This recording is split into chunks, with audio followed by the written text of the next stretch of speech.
Hello friends, welcome back to Visit My Dream World. ഞാൻ നിങ്ങളുടെ ജിഷ. അപ്പോൾ ഇന്ന് നമ്മൾ ചെയ്യാൻ പോകുന്ന ഒരു തട്ടുപൊളിപ്പൻ വെറൈറ്റി ആയിട്ടുള്ള ഒരു ബോട്ടിൽ ആർട്ടാണ്. ഗ്ലാസ് പെയിന്റ് ഉപയോഗിച്ചിട്ടാണ് ഇത് ചെയ്തിരിക്കുന്നത്. അതിനായിട്ട് ഞാനിവിടെ ഒരു ഉരുണ്ട ബോട്ടിൽ എടുത്തിട്ടുണ്ട്. പിന്നെ ഈ പിക്ചറാണ് ഞാൻ ആ ബോട്ടിലോട്ട് ചെയ്യാനായിട്ട് ഉദ്ദേശിക്കുന്നത്. അപ്പോൾ ഞാൻ ആദ്യം ഒരു CD മാർക്കർ ഉപയോഗിച്ചിട്ട് ആ പിക്ചർ ബോട്ടിലോട്ട് പകർത്തി കൊടുക്കുന്നുണ്ട്.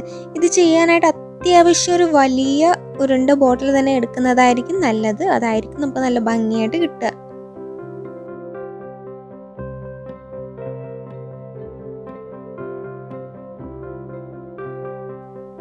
പേപ്പറിൽ കണ്ട പിക്ചർ ബോട്ടിലോട്ട് ഇങ്ങനെ വരച്ചു കൊടുക്കാം. നമ്മുടെ ഗ്ലാസ് ലൈനർ ഉപയോഗിക്കുമ്പോൾ നമുക്ക് പെട്ടെന്ന് ചെയ്തെടുക്കാൻ വേണ്ടിയിട്ടാണ് അത് ആദ്യം തന്നെ ഇങ്ങനെ വരച്ചു കൊടുക്കുന്നത്.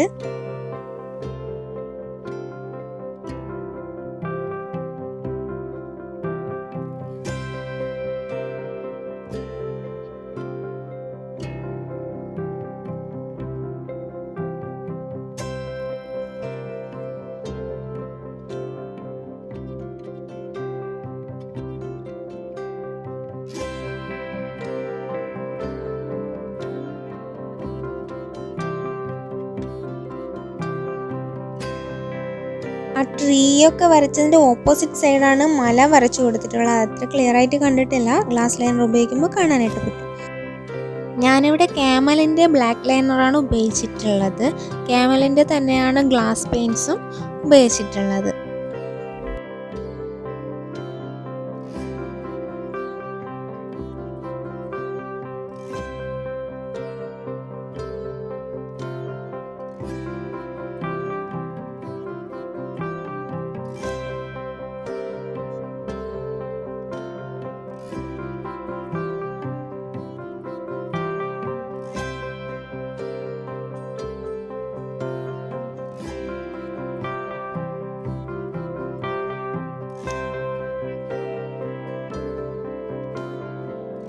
ഗ്ലാസ് ലൈനർ ഉപയോഗിച്ചിട്ട് തന്നെയാണ് ഫില്ല് ചെയ്യേണ്ട ഭാഗങ്ങളെല്ലാം ഫില്ല് ചെയ്ത് കൊടുത്തിട്ടുള്ളത്. നമുക്ക് കൂടുതലും ആ ബ്ലാക്ക് കളർ തന്നെയാണ് ആവശ്യം.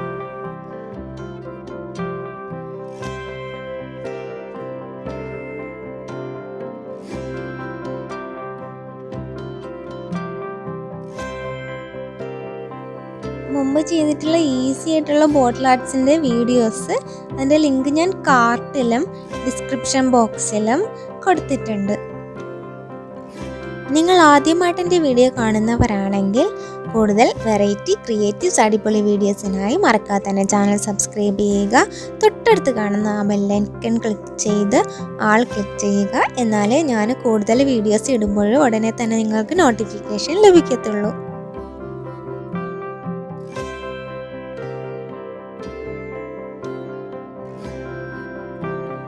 ബോട്ടിലിൻ്റെ ഒരു സൈഡ് വരച്ച് കംപ്ലീറ്റ് ചെയ്തിട്ടുണ്ട്. ഇനി നമ്മൾ ഇതിൻ്റെ നേരെ ഓപ്പോസിറ്റ് സൈഡാണ് നമ്മുടെ മല വരച്ച് കൊടുക്കേണ്ടത്. ഒരു സീനറി ലുക്കിന് വേണ്ടിയിട്ടാണ് നമ്മളിതിങ്ങനെ ചെയ്യുന്നത്. ഓപ്പോസിറ്റ് സൈഡ് ചെയ്ത് കൊടുക്കുന്നത്. അപ്പോൾ നമുക്ക് നല്ലൊരു സീനറി ലുക്ക് കിട്ടും.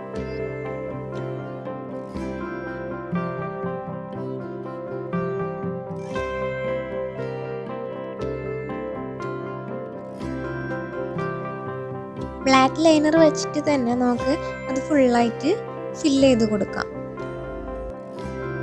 രണ്ട് സൈഡും വരച്ച് കംപ്ലീറ്റ് ചെയ്തതിന് ശേഷം കുറച്ച് നേരം മാറ്റി വെക്കുക. കാരണം ഇത് ഉണങ്ങാനായിട്ട് കുറച്ച് സമയമെടുക്കും. അപ്പോൾ വരച്ച് കംപ്ലീറ്റ് ചെയ്ത് കഴിഞ്ഞു. ഇനി ഇതിലേക്ക് നമ്മൾ ഗ്ലാസ് പെയിൻറ്റ് അടിച്ചു കൊടുക്കണം. ഞാനിവിടെ ഗ്രീനും യെല്ലോയുമാണ് ഉപയോഗിച്ചിട്ടുള്ളത്. നമ്മൾ ഈ ട്രീയും ആൾക്കാരിരിക്കുന്നത് പോലെ വരച്ചിട്ടുള്ള ഭാഗത്ത് ഗ്രീനും അതിൻ്റെ ഓപ്പോസിറ്റ് സൈഡ് യെല്ലോയുമാണ് അപ്ലൈ ചെയ്ത് കൊടുക്കാനായിട്ട് പോകുന്നത്. ബോട്ടിലിൻ്റെ രണ്ട് ഭാഗത്തായിട്ട് ഹാഫായിട്ട് കട്ട് ചെയ്തിട്ടുള്ള ഒരേ ലൈൻ ഉണ്ടാവും. ഞാൻ അത് ബേസ് ചെയ്തിട്ടാണ് ഈ പെയിൻ്റ് അടിച്ചു കൊടുത്തിട്ടുള്ള ആ ഹാഫും അതിന് ഓപ്പോസിറ്റുള്ള ഹാഫും എന്നുള്ള രീതിയിൽ ഞാൻ അങ്ങനെയാണ് അടിച്ചു കൊടുത്തിട്ടുള്ളത്.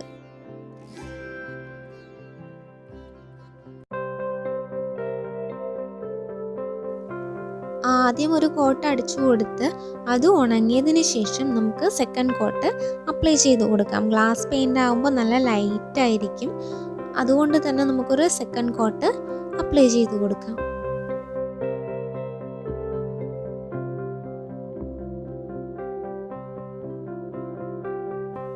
മലയുടെ മുകൾ ഭാഗം മുതലാണ് ഞാൻ യെല്ലോ അപ്ലൈ ചെയ്ത് കൊടുക്കുന്നത്. അത് മുമ്പിലത്തെ പോലെ തന്നെ ആദ്യം ഒരു കോട്ട് അപ്ലൈ ചെയ്ത് കൊടുക്കണം. അത് ഉണങ്ങിയതിന് ശേഷം ഒരു സെക്കൻഡ് കോട്ട് കൂടെ അപ്ലൈ ചെയ്ത് കൊടുക്കണം. പെയിൻറ് അപ്ലൈ ചെയ്ത് കുറച്ച് നേരം ഉണങ്ങാനായിട്ട് വെക്കണം.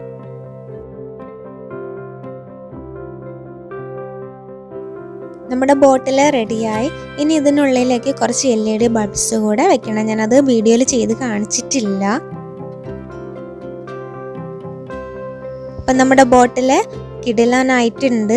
നിങ്ങൾക്ക് എല്ലാവർക്കും ഈ ബോട്ടിൽ ആർട്ട് ഇഷ്ടമായെന്ന് വിചാരിക്കുന്നു. ഇഷ്ടമായെങ്കിൽ ലൈക്ക് ചെയ്യുക, ഷെയർ ചെയ്യുക. നിങ്ങളുടെ വിലയേറിയ അഭിപ്രായങ്ങളും നിർദ്ദേശങ്ങളും മറക്കാതെ തന്നെ കമൻറ്റ് ചെയ്യുക. Thanks for watching.